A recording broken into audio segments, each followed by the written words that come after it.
মাননীয় স্পিকার, মাননীয় বিরোধী দলের সদস্য যে কথা বলেছেন সঠিক বলেছেন। সঠিক মানে আংশিক সঠিক, আংশিক এলোমেলো আছে। আংশিক সঠিক হলো যে প্রশ্ন উত্তর পর্বের এটা একটা প্রিভিলেজ সকল সংসদ সদস্যের।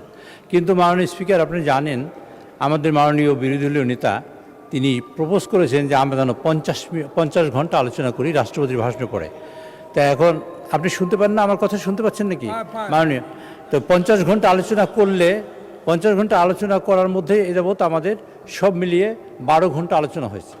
কাজে বাকি সময়টা আলোচনা যদি আমরা করতে চাই, মাননীয় সদস্যবৃন্দ আলোচনা করবেন, মাননীয় বিরোধী দলীয় নেতার মূল্যবান বক্তব্য রাখবেন এবং মাননীয় সংসদ নেতা মূল্যবান বক্তব্য রাখবেন এবং অন্যান্য মন্ত্রীবর্গ বক্তব্য রাখবেন। সেই সব মিলিয়ে আমি হিসেব করে দেখি যে কোনোভাবেই আমরা যদি 30 তারিখে সংসদ শেষ করি তাহলে এই সময়ের মধ্যে সময় কভার করা যায় না। সেই কারণেই প্রশ্নোত্তর টেবিল করা হয়। কিন্তু এটা যদি মাননীয় সদস্যবৃন্দ চান যে আর রাত 10টার মধ্যে চলুক, তাহলে আমরা সংসদের এই প্রশ্নোত্তর টেবিল করতে চাই না। আমরা নিজেরাই অ্যাকাউন্টেবল, এটা গভর্নমেন্টের যে অ্যাকাউন্টেবল এবং সেটা আমরা নিশ্চিত করবেন সেটা আমরা চাই, আমরা আন্তরিকভাবেই চাই। কিন্তু এই সমস্যার কারণে আমরা এটা করতে পারছি না বলে আমরা দুঃখিত।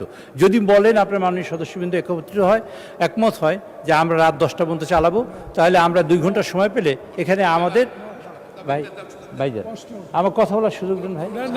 আচ্ছা, তো সুতরাং সেটা তখন এটা করা যেতে পারে।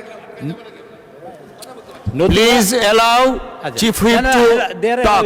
Please, others member of this house. আচ্ছা, এগুলো allow করেন Chief Whip সাহেবকে।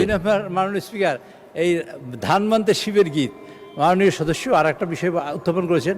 মাননীয় চিফ হুইপ, আমি এখানে খুব বলেছি যে 2-3টা তিমির কথা বলা হয়েছে আর একটা 2টা হাঙ্গারের অর্ডার দিয়েছি, সবাইকে দাওয়াত করেছিলাম। এই বিষয়ে একটা কার্টুনের আকারে কোনো এক ব্যক্তিকে গ্রেপ্তার করা হয়েছে। মাননীয় স্পিকার, আমি জানি এটা উঠতে পারে সংসদে, এই জন্য আমি ফাইল নিয়ে এসেছি আর এটা আমার টেলিফোন আছে। মাননীয় স্পিকার, আমি অনেকগুলা চিঠি দিয়েছি, জিডি এন্ট্রি করেছি, কোনো ব্যক্তির বিরুদ্ধে নয়। আমি নিজে মানে আমার দলের লোকেরা করেছে জিডি এন্ট্রি প্রত্যেকটা থানায়। জিডি এন্ট্রিটা করা হয়েছে এই জন্য আমি ফাইল নিয়ে এসেছি।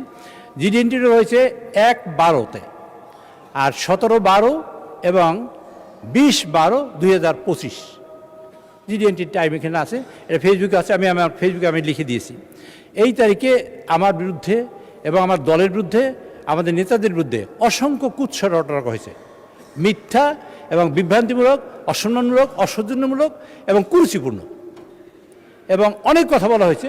বিশেষ করে আমাদের এখানে মন্ত্রীবর্গকে নিয়ে, তখন কেউ মন্ত্রী হয় না, এমপিও হয় না, এরকম সময়। তো আমরা এটা অনুপায় হয়ে আমরা বলেছি কতগুলো ফেক আইডি থেকে এগুলো করা হয়। তা আমি অনুপায় হয়ে তখন আমি ইলেকশন কমিশনে এসেছি, চিফ নির্বাচন কমিশনে দেখা করে তার কাছেও কাগজ দিয়েছি। সেটা জানুয়ারি মাসের 1 তারিখে, আমি জানুয়ারি মাসের 6 তারিখে কাগজ দিয়েছি। দিয়ে তারপর বলছি যে আপনারা এই সব ফেক আইডি থেকে যেসব প্রচার হয় তা বন্ধ করার চেষ্টা করুন। তো এইটা হয়েছে। তারপরে এক পর্যায়ে অনুপ্রায় হয়ে আমি রিটার্নিং অফিসারকে আমি ওই 1/6 আমি আর একটা চিঠি দিয়েছি, এগুলো রিসিভ করা কপি সব, এগুলো যা আমি দেখাচ্ছি সবই রিসিভ করা কাগজ। এখানে এই রিসিভ করা কাগজ এগুলা মাননীয় সদস্য যেটা বলেছেন উনি সঠিক জানেন না বা জানতে পারেন না, সেই জন্য। 1 মিনিট আমার কথা শেষ করতে দেন, আপনার হাত যাওয়ার দরকার নেই, আমার কথা শেষ করি। এগুলো হওয়ার পরে চিফ হুইপ আমাকে অ্যাড্রেস করেন প্লিজ। আপনাকে অ্যাড্রেস করে কথা বলছি। এগুলো দেওয়ার পরে মাননীয় সদস্য এগুলো আমাকে অ্যাড্রেস করেন। এই সব দেওয়ার পরে আমরা অ্যাকচুয়ালি কোনো সুরাহা করতে পারিনি। এটা আইন শৃঙ্খলা কমিটির মিটিংয়েও আমরা বলেছি যে যারা ফেক আইডি দিয়ে এটা করে আপনারা তাদের বের করে তাদের শাস্তি আওতায় নিয়ে আসেন অথবা কোনো একটা ব্যবস্থা করেন। কিন্তু ফাইনালি নির্বাচনের আগে আমরা করতে পারি নাই। আমি তারপর গতকালকে আমি পত্রপত্রিকায় দেখেছি যে এক ভদ্রকে গ্রেপ্তার করা হয়েছে কার্টুন আকার করে। মাননীয় স্পিকার, আমি আপনাকে দ্ব্যর্থহীন ভাষায় এবং পরিষ্কার করে বলতে চাই, কার্টুন আমার ব্যাপারে আঁকার কারণে কেউ যদি গ্রেপ্তার করা হয় তাকে ছেড়ে দেওয়ার জন্য আমি অনুরোধ জানাচ্ছি আপনার মাধ্যমে এই সংসদে। কিন্তু এটা আমি আমার ফেসবুকে লিখে দিয়েছি, আজকে পোস্ট করেছি। কিন্তু ওই ভদ্রলোক এখন পর্যন্ত আমরা জানি না এইসব সাইবার কার্যক্রমের সাথে জড়িত কিনা, এখন পর্যন্ত আমি জানি না, আর কেউ জানতে পারে। সুতরাং ওই ভদ্রলোক যদি সাইবার কার্যক্রমে জড়িত থাকে এবং এই লোকটা সেইটাই যদি ওই লোকই হয় যে লোকটা আমি চিনি এবং সেই লোকটাই যদি এই কার্যক্রমে জড়িত হয়, তা আমি মনে করি আমাদের সকলের স্বার্থে, এই যে বিরোধী দল হোক আর সরকারি দল হোক, যে একজন মানুষের মানহানি করা, একজন মানুষের কুৎসা রটনা করা, কুরুচিপূর্ণ কোনো বক্তব্য রাখা যায় না। তো এর মধ্যে দেখা হয়েছে মাননীয় স্পিকার, একটা সাইবারের ইনফরমেশন কালেকশন করে আমরা দেখেছি বিভিন্ন পদ্ধতিতে। এই কালকে থেকে জানার পর থেকে আমরা কালেকশন করেছি, তাদের দেখেছি এক ভদ্রলোক এই হাসান নামে তার ভদ্রলোক, তিনি অনেক কিছু কার্যক্রমের সাথে জড়িত, ম্যান পাওয়ারের সাথে জড়িত, মানুষ এক্সপোর্টের সাথে জড়িত। ভাই আমার কথা শেষ করতে দেন কাইন্ডলি। আচ্ছা, এবং ইয়ের সাথে মানি লন্ডারিং সাথে জড়িত এরকম অনেক ইনফরমেশন এখানে আছে। এটাও কতখানি সঠিক তা আমি জানি না। কাজে আমার বক্তব্য হলো এই ভদ্রলোকই যদি সেই ভদ্রলোক হয় যিনি এই সাইবার কার্যক্রমের সাথে জড়িত, তা আমি মনে করি তার এইটা গভীরভাবে খতিয়ে দেখা উচিত সরকারের, এবং এটা পর্যালোচনা করা উচিত এটা সঠিক কিনা। যদি সঠিক হয় আমি মনে করি সেটা আইনের আওতায় আনা উচিত। যদি সঠিক না হয় তার ব্যাপারে তার ব্যাপারে আমার কোনো অভিযোগ নেই। ধন্যবাদ মাননীয় চিফ হুইপ। মাননীয় স্পিকার, আরেকটু কথা শেষ করতে চাই।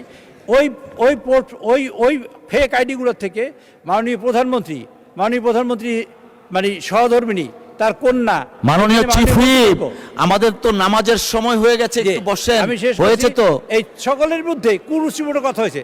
যদি ওই লোকটাই সেই লোকটাই হয় তাহলে আমি মনে করি মাননীয় স্পিকার এগুলা গভীরভাবে খতিয়ে দেখা দরকার, সরকারের স্বার্থে, বিরোধী দলের স্বার্থেও, সকলের স্বার্থে এবং দেশের স্বার্থে। ধন্যবাদ মাননীয় ধন্যবাদ মাননীয় চিফ হুইপ।